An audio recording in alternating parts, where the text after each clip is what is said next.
For the 2019 V1 release, we've added new animations to the Xamarin FlexGrid to make it look and feel better than ever. Animations are an important part, both cosmetically and functionally, as they greatly contribute to the responsiveness of your mobile UI. There are new animations for dragging and rendering rows and columns, a rip animation when selecting a row or column to drag, and new inserting and deleting animations.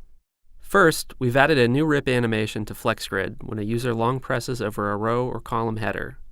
This indicates to your users that they're interacting with a draggable piece of data. We've also added a new reordering animation as a user drags to reorder a row or column. This flowing animation greatly enhances the feeling of your grid reorienting itself, and it feels smooth and reactive.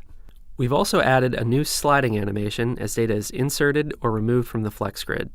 These animations work not only with the default material style of the FlexGrid, but also work with your own custom themes. Dragging columns or rows will give you the same user feedback and flowing animations.